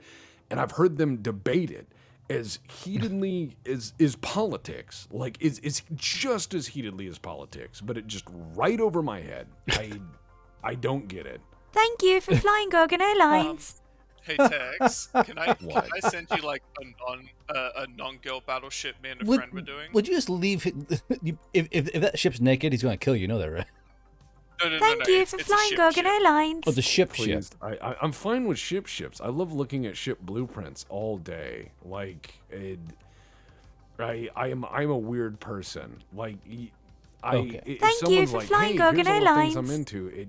If you show me like blueprints, you'll get my attention. So you prefer your boats sans titty? So that's what I'm hearing. Well, I'm not against titty. I am not anti-titty in policy. I just prefer the study of like the Mark 16 Mod 7 the 16-inch Mark 7 gun. I prefer that study to be different from my extracurricular activity. I'm getting a headache Like, from laughing too much. Holy shit! I'm just saying that, like, people will be like, do you like this? And I'll go, no, that's fucking weird. And they'll go, prude. And I'm like, Prude?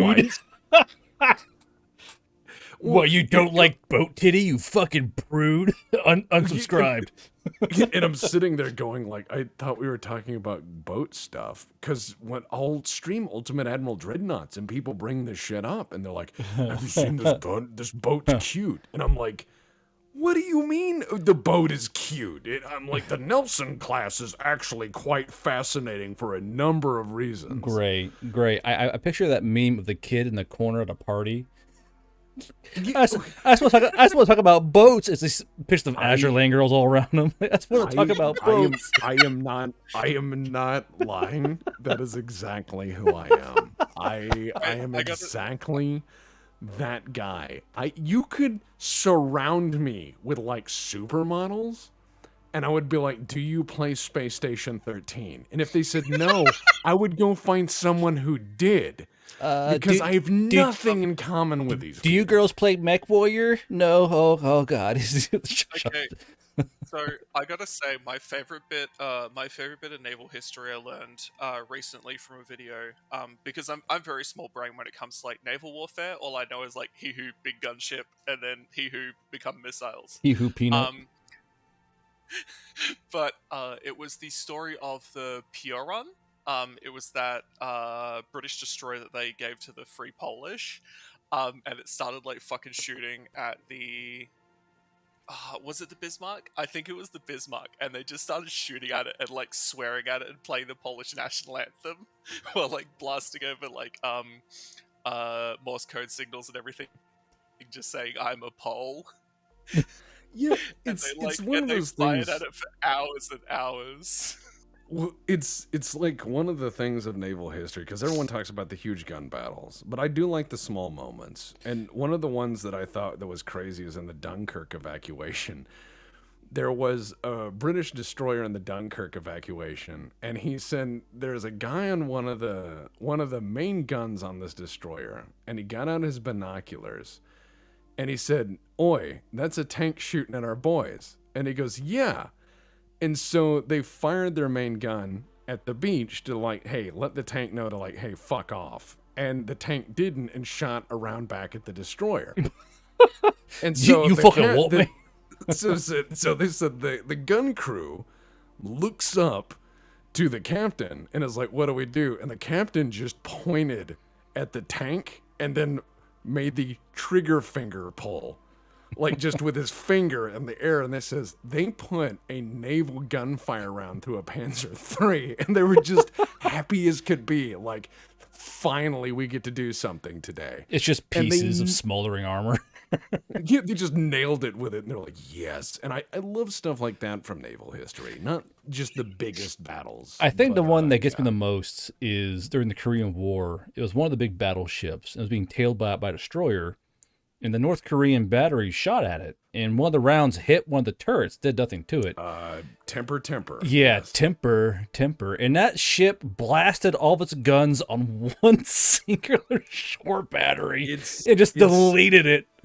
Yeah. Oh yeah. And It's- it's amazing to think about that because when you look at how people drive battleships, you would think that they would be these big stately people with like fucking beards and pipes and smart. Thank And you most for of them are flying Gorgon crazy. Airlines. Like if you look at Battleship Texas, they're like, okay, here's what I need you to do. The gangster I lean. need you to drive your gunship into the point defenses at Point du Hoc and fight them. And the captain of Battleship Texas is like, you've yeed your last haw. And he just goes right in there and is like, I will fight you. Yeah, so mine was the Wisconsin, and it took one shore round to a turret. The captain just went, "Fuck that guy," and just fired every fucking turret gun just fired. I'm Temper, looking at temper. his blueprint here. This is actually really good sketch. You've done a really good job building up the citadel. I like as well your flying wing turrets. I mean, I can from hear what I'm Gray looking- inflating from over here. Well, what my question is with the BL mounts I'm seeing on this, you're talking ex-Commonwealth or ex-Royal Navy, and I do like your step super firing turrets. That's interesting doing that on the superstructure with chase guns in front of it. My only concern is that I think by superstructure weight, your citadel is too far aft, and I mean, depending on weight of the turret, I mean, I'm assuming you're talking it's 1920, so what, 14 BL Mark 1 in terms of inch on I one think gun? so. Yeah, I mean, that's just yeah. off the top of my head. Do tell me if I'm wrong. Well, I actually hadn't worked out the exact sort of gun caliber yet. You can put the image in the chat. I sent it to you, God. But essentially, I was sort of working on like this alt history thing. For like a fictional nation, and basically it's this thing sort of like the height of achievement or whatever. And it was like it basically came about like pre-Washington Naval Treaty. Or at least the way that me and my friend worked it out was like a middle finger to the Washington Naval Treaty. Well, I like that you guys actually did a refit, because you see where you have your single trunk steam or your triple trunk steam line being for a triple expansion, and then the fluted single for a turbine refit. I do like also how you built up the main citadel, kind of Japanese and kind of British. However, the tiered AA decks, especially in the front, very much make me feel like 1920s fleet problem, U.S. Navy. Okay, yeah. He knows a lot more about like older ships than I do. And I've sort of wanted to try and do it up in like a proper ship bucket style. Because my normal sort of fare is more like let me post like my favorite recent ship. So are you going with a wave piercing hull by design, or I mean, because I think the fantail you did, which is very much like Nelson, I think that's a really nice. Thank you for flying Gorgon I'm just Airlines. wondering about your bow break, especially for 1920s battleships. What are you using to draw those lines from? So he did the sketch. I don't know too much about it right now, and I was kind of hoping to learn as much as I could about ships at the time before I Oh, there's commit to there's a details. lot to know. But this is definitely on the right track. I mean, it looks very much like a correction of the earlier casemate gun designs where they were unusable at anything. And I do like the superstructure build. I think this is quite reasonable. In fact, it's a lot more navigable than anything I built in Ultimate Admiral Dreadnoughts, where I wanted to see how much coal I could use. And the answer is, if you want 6 smokestacks, you can use 6 smokestacks. You kids in your fucking boats. Good lord. As I said, like, if you ask me about, like, what do I think about, like, something pretty or whatever, null input. Brain makes grinding noises. You ask me a question about, like, shell hoists and rate of fire and circular area error probable of 14-inch gun mounts, and I will be very happy. I just come alive. See, I know Gray has it because he's in Australia, but have you ever set foot on the USS Texas? Yes, many times. Okay. Many times. So it's an excellent ship. Did you ever escape the usual ways and get inside the ship illegally? No. I did take some of the closed tours, though, to see the engine space and what have you before the rebuilding. Well, I definitely haven't done that for terms of legal reasons, but it's really fun on the inside. There's a lot of things in there that you wouldn't normally see, and it's fascinating how they lived, because that's some tight quarter shit. And well, it is one of the 2 New York class super dreadnoughts that we built late 1912. Less remaining too. Yes, indeed. We expended the other one as part of the atomic testing. However, I will put it to you this way. USS New York was at the epicenter and very high PSI blasts of 2 atomic weapons, both of which it survived.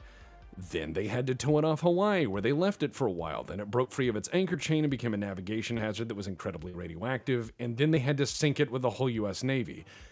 Needless to say, they don't build them like they used to. They really don't. And well, my favorite story, besides Point du Hoc and everything else, is just the fact that they flooded the bitch to get more elevation. Like, Sure. Captain, they're moving more inland. Fuck it, tilt it. And they decide to flood. They flooded themselves to keep attacking the enemy.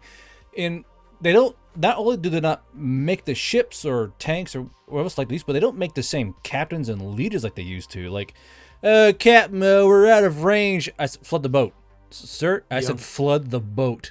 It was well. The thing is by the time the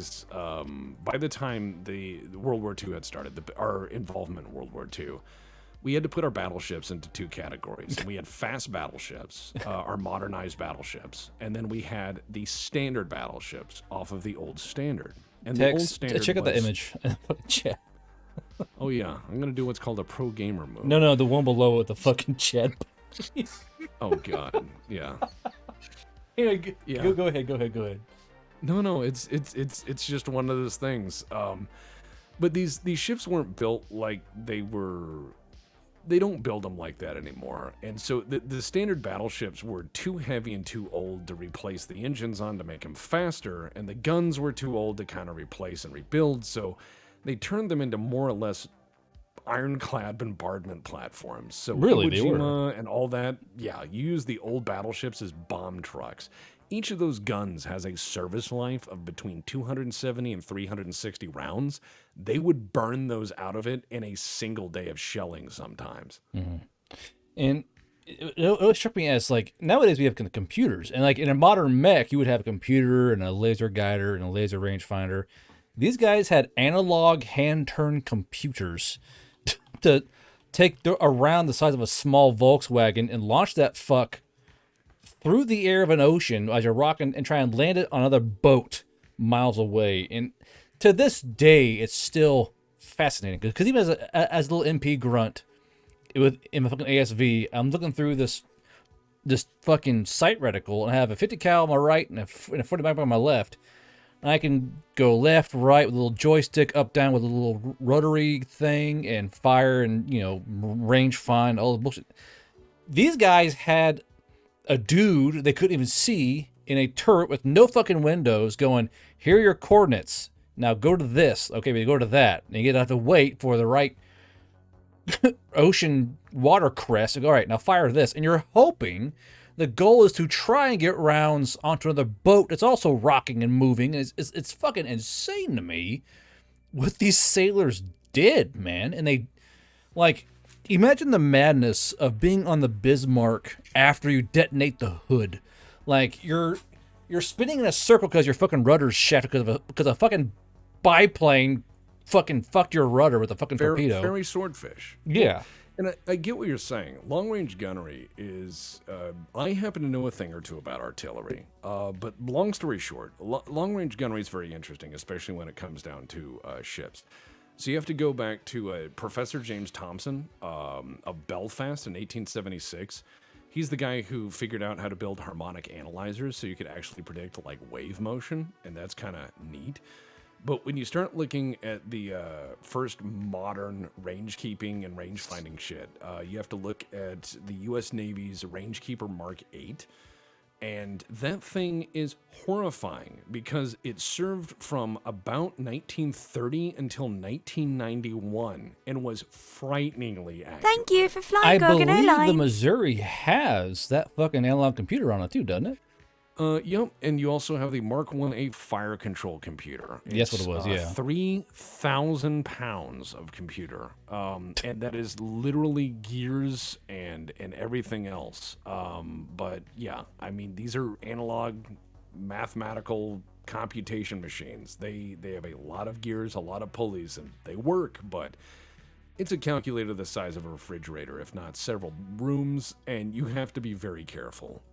Okay, so I was planning to do this for an hour. We're at almost 2 hours. I think we should probably call it here. And if need be, we can come back on and talk about boats, because I like the fucking Taffy 3 story, the last hold of the Scharnhorst, and the ambush of the Danish on the what was that fucking ship they blew apart with the fucking... Anyway, so I think we'll call the mech talk here, because we can probably go for another 4 hours to talk about boats. So Tex, I appreciate you coming on. No problem. If we want to do like a boat day, we'll do a boat day, and we can talk about boats and tanks and shit, or like just World War II history. I can talk naval gunfire as a subject alone forever. The only thing I ask is if I could have you guys, if you wouldn't mind, rating WBPL 76, my community over on Twitch. They are live and shit posting right now. If you don't mind. Oh, are they? Okay. Oh, yes, indeed, sir. Can you give me a link in the DMs, Tex? Oh, no problem. Okay. Yeah, that's yeah. completely fine. Yeah, so my sort of thing, I know a lot more about tanks and aircraft, but tanks especially. Mm-hmm. For ships, I actually have a bit of personal connection to the HMAS Sydney 2. If you are aware of that one. Nope. Indeed. But I don't know it. The chat probably don't. We can talk about that next time, because I am fucking tired, and Nice. Texas is an hour ahead of me, and you're Australian, so they're all tired. Yeah. But chat, thanks for showing up and talking to us. Graveyard, thanks for all the gifted subs. God damn, bro, that's a lot. And if you did comment, thank you. If you followed, thank you. We're gonna go ahead and raid these guys. This is WPB. So WBPL 76. Is that the channel you deserve? Is that Black Pants Legion 76? Well, what's the W for? Well, W and K are the old call letters for one side or the other side of the country in the United States. It is our attempt at remaking an old UHF station. It's many people doing very weird things. You'll find people doing everything from cooking to making coffee to playing video games to even repairing a, woodworking. Yeah, pretty nice. 1 second here. I'll give you all the raid message. It should be one that Tex is going to enjoy, I'm sure. He's gonna be like, I don't know who these people are. Talk about ship waifus. Or Oh whatever. no. So chat, here is the raid message. We're gonna spam that in the chat when we head in there. I am not anti-tits. I am a very, very firm supporter. Likes his boobs. ships. I Likes his just- ship sans tits. It's different. I'm saying your ships. well, yeah, ships should be boats. It's like, why? It's that meme with the fucking like the dad. Boats are boats. Well, there is a meme that has been showed in the Black Pants Legion, and there's a gal sitting there ready to go, smoking a cigarette, looking sexy hot, and there's a guy with just piles of guns in his room holding a Thompson. And she goes, yeah. Are we gonna have sex? And he goes, This is a Thompson, right? You know, like, that's me. I'm the guy who would be like, dude, this is a 1928 Thompson with a cuts compensator, and I'm looking at the cereals, and I think this might be a United Fruit Company gun. You want to go shoot it? Like, that's where my brain goes. Rest of everything just falls right off the cart.